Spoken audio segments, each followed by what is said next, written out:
ഇഡലിക്കും ദോശയ്ക്കും പറ്റിയ ഒരു ചട്നി നോക്കിയാലോ? Hello guys, welcome back to Asiya's kitchens. Pan അടുപ്പിൽ വയ്ക്കുക, ഓയിലൊഴിച്ച് കൊടുക്കുക. ഓയിൽ ചൂടാകുമ്പോൾ നമുക്ക് 1 സ്പൂൺ ഉഴുന്ന്, 1 സ്പൂൺ പൊരിക്കടല ഇട്ട് കൊടുക്കാം. അതിന് ശേഷം നമുക്ക് ആവശ്യത്തിനുള്ള മുളക് ഇട്ട് കൊടുക്കണം. എരിക്കനുസരിച്ചുള്ള മുളക് ഇട്ട് കൊടുക്കുക.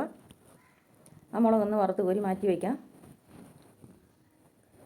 നമുക്കിനിയും ഒരു സവാള അരിഞ്ഞിട്ട് കൊടുക്കാം. കുറച്ച് ചെറുള്ളി ഇട്ട് കൊടുക്കാം. നന്നായി ഇളക്കുക. അതിനുശേഷം നമുക്ക് 2 തക്കാളിപ്പഴം അരിഞ്ഞിട്ട് കൊടുക്കാം. അപ്പോൾ നല്ലപോലെ ഇളക്കിയ ശേഷം നന്നായി വേവണം. വെന്ത് കഴിയുമ്പോൾ നമുക്ക് കുറച്ച് തേങ്ങ ആഡ് ചെയ്ത് കൊടുക്കാം. നമ്മൾ വറുത്ത് വെച്ചിരിക്കുന്ന മുളകും കുറച്ച് കറിവേപ്പിലയും ഇട്ട് കൊടുക്കാം.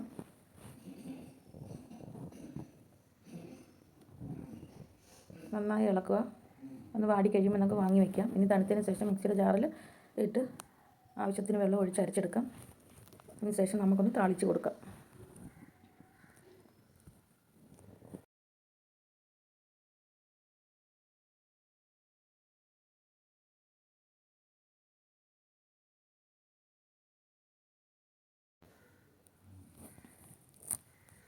ഇനി നമുക്ക് ഒന്ന് ഇളക്കിയതിന് ശേഷം ആവശ്യത്തിനുള്ള ഉപ്പിട്ട് കൊടുത്ത് ഇളക്കണം.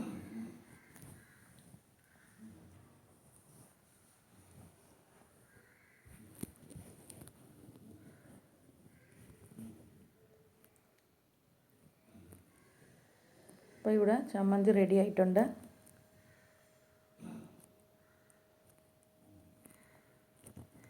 ദോശയ്ക്കും ഇഡലിക്കും അപ്പത്തിനും എല്ലാം ഒരുപോലെ കഴിക്കാൻ പറ്റിയ ഒരു ചമ്മന്തിയാണ്. എല്ലാവരും ട്രൈ ചെയ്ത് നോക്കുക. ലൈക്ക് ചെയ്യുക, ഷെയർ ചെയ്യുക.